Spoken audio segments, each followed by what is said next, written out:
Hello, everybody. My name is Jeremy Siskind. I'm the author of really too many books to name at this point, but maybe the highlights are Playing Solo Jazz Piano, and then this now 3-book Jazz Piano Fundamentals series, including the new book, Jazz Piano Fundamentals Book 3, Modal and Modern, all available now, all across the world.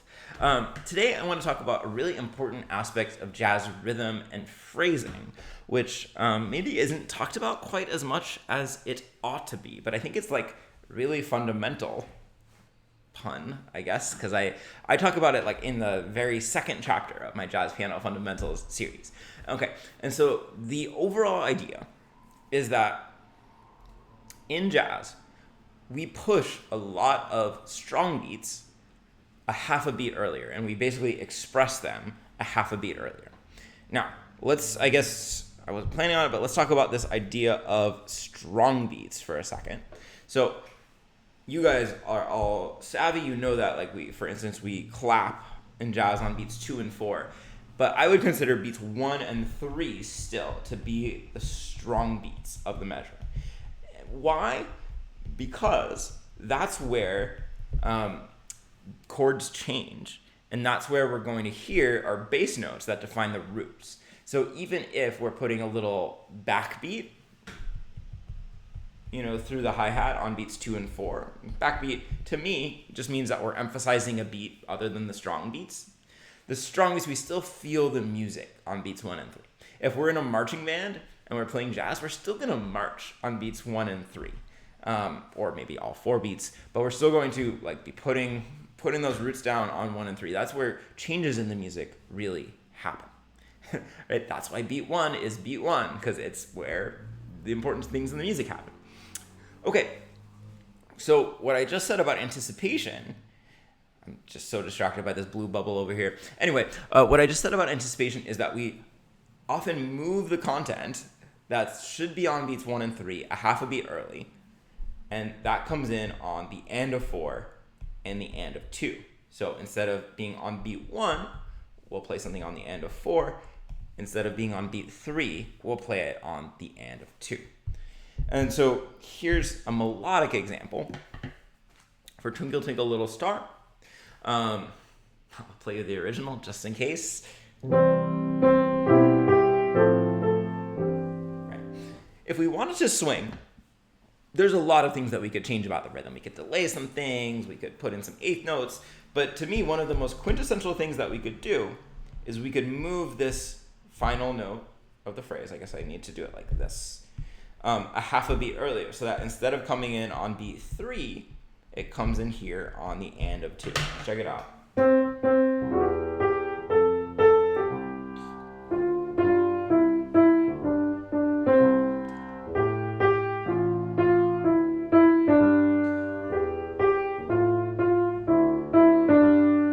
So yeah, I'm making it jazzier in some other ways, but the melody actually becomes pretty convincing to me right off the bat just by shifting that one note over by a half a beat. Now, this also triggers a difference in articulation. In general, in jazz articulation, we like to place more emphasis on the offbeats.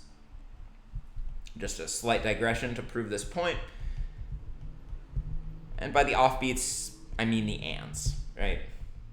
My slight digression to prove this point is one of the biggest mistakes I hear students making as they play swing eighth notes is they'll play them like this.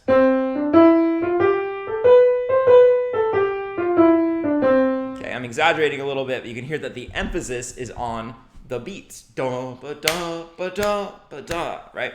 And that's not swinging, right? Nobody's like, yeah. That sounds awful. It's putting so much weight on the beat. And so we go.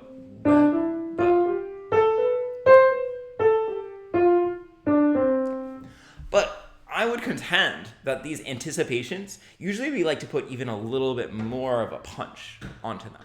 So here, we're playing a long note. I'm gonna put a little something, a little spice in there.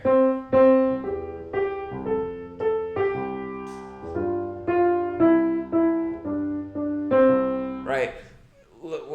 which both is showing the end of the phrase and it's emphasizing that offbeat. And I want to pause there because this, to me, is a big difference between jazz articulation and classical articulation. Okay, in classical articulation, you think of the slur is the quintessential articulation. And just like when we speak, we trail off at the end of a sentence. When we play a classical phrase, at the end of the phrase, we trail off, and we usually do a little lift-off gesture. So, I'm playing...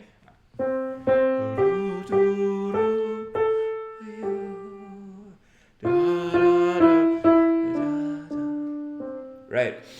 Not so in jazz. In jazz, we're really thinking of being a drummer, and we might think do da da da da do ba da da da da da da ah. Right? We're actually often putting extra emphasis at the end of the phrase, and frequently these anticipations will also be short. In which case, we want to give it this real percussive accent.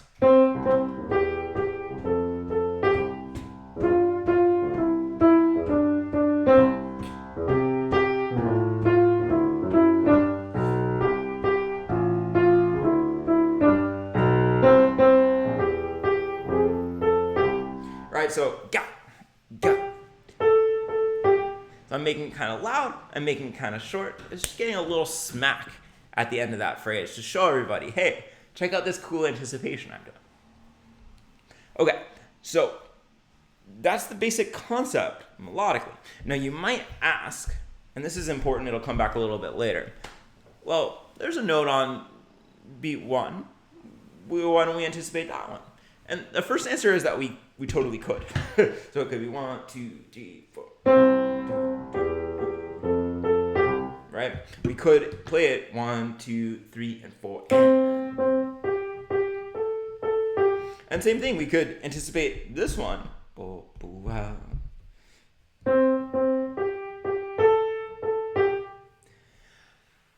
But the really important anticipations are the notes without any other notes following. Those are the ones where we're really going to hear it. And this is going to come out more later. I promise you, just wanted to show it now. So now let's look at, for comping, what's the importance of anticipations. So firstly, the important thing is that 2 of the beats that we like to comp the best are the and of 4. I'm just going to do very basic block chords. And the and of 2. Right, so maybe, actually, I'll show you that in a second. So 1 and 2 and. Right, you guys might be familiar with some of these names for patterns. We have the Charleston pattern, in which we comp on beat 1 and the and of 2.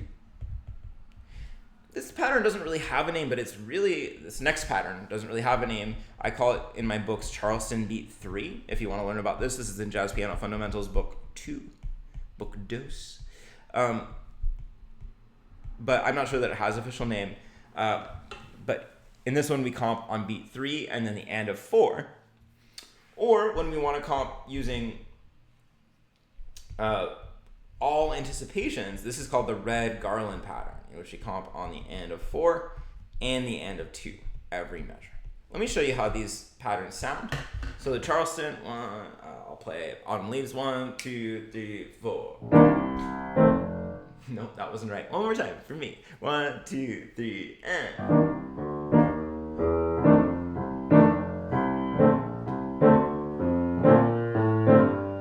Charleston Beat 3, this is a 2-measure comping pattern. Okay. Why am I showing these to you? Just to be clear, these each involve these notes on the and of 2 and and of 4. And it's going to become even clearer in just a sec. So the Charleston Beat 3 is 1, 1, 2. 1, 2. 1, 2.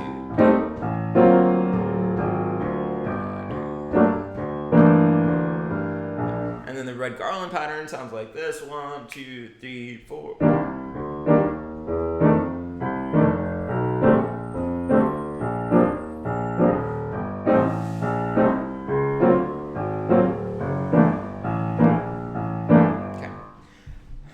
So those are 3 important comping patterns that use these anticipations of the strong beat.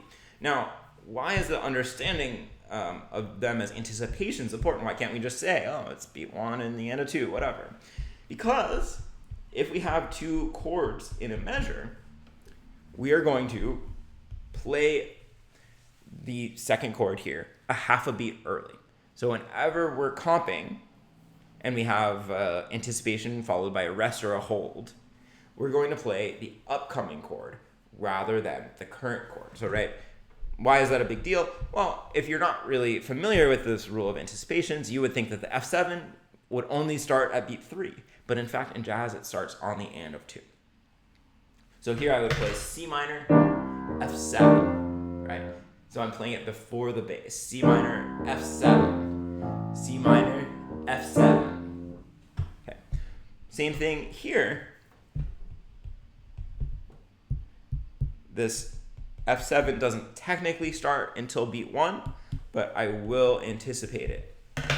3, 4, 1, 2.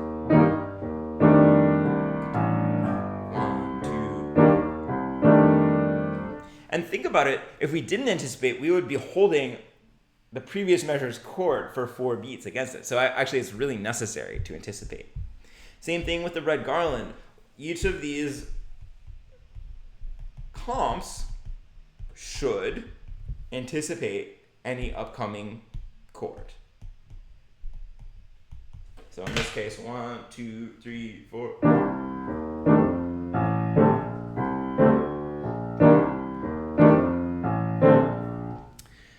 Now, somebody asked me recently, and I thought it was kind of an interesting question, something like, well, what if the melody note is still, something from the last chord? Like some of my students are playing Afternoon in Paris, and it's... So here's a great example. So C minor, this is the second measure of Afternoon in Paris, if you're familiar with that lovely John Lewis tune.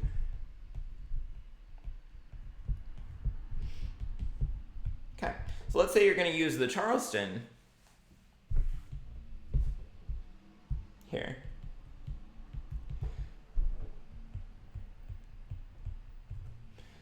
So you play a C minor 7. I'm just going to write out block chords instead of fancy voicings on beat 1, and then you change to F7 on the end of 2. And so, it's not a disaster here. Those of you who know theory well would say, well, that D is the 13th of the F7. But, it's a little clashy. Jazz pianists love these moments. We live for these moments where there's a little bit, a quick moving dissonance, like a quick moving clash of some sort. Like, that's where those juicy things come in. So actually, it's not a problem at all. I mean, your ear hears it, and it's like, fine. Right? And even, let's imagine that John Lewis wrote a very different tune. Here's my original melody. I call it Evening in Paris.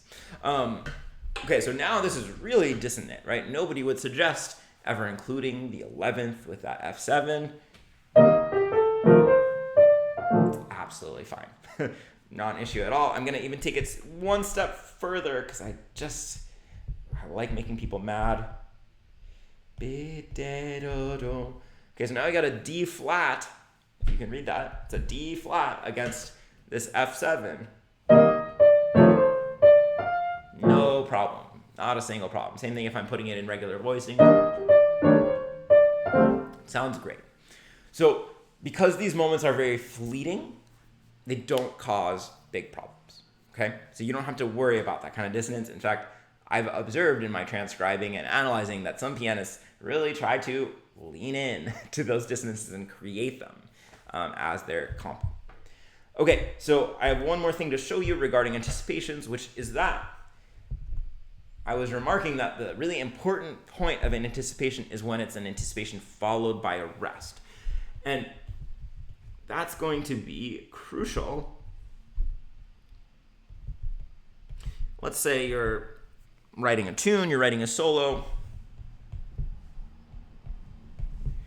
or maybe even you're analyzing something. Okay. So we all know how to analyze this. It's pretty clear. We've got lots of chord tones. It's nice there's a 6 chord here.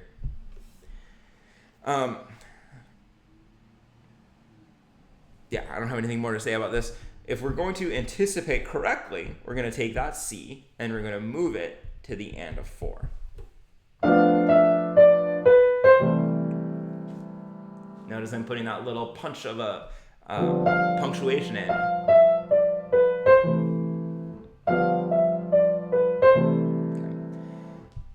Now, sometimes I've had students, I ask them to write a melody or a little solo out, and they'll do something like this. Actually, that's a bad example. Let's do this.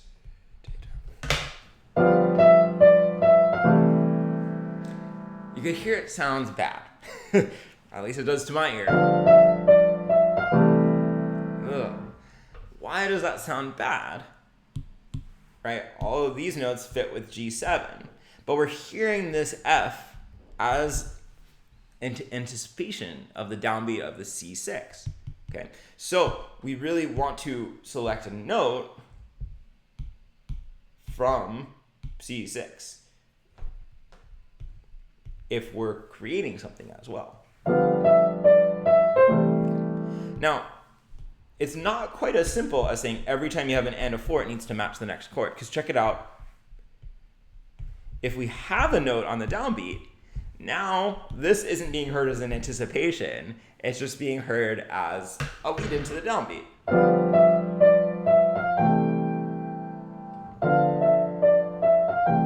Okay, so when that and of 4 and of 2 is connecting, it doesn't necessarily need to function as an anticipation. But if it's followed by a rest or a hold, so right, rest would be like this. Wow, that is the ugliest rest. Or a hold might be, like this. Then we're going to hear this as replacing the downbeat, and we need to be careful to make it match with the next thing that's coming. All right, folks, that video is already longer than I intended it to be, so let's wrap up. If you've watched this whole video, comment with the word anticipation in whatever context you like. If this kind of thing is super interesting to you, you're probably going to find most about it in these first 2 volumes of Jazz Piano Fundamentals, where I show you a lot of comping patterns. I show you how jazz rhythm and articulation works, and you'll just become a jazz genius in no time. So happy practicing. I'll see you all soon. Thanks for watching.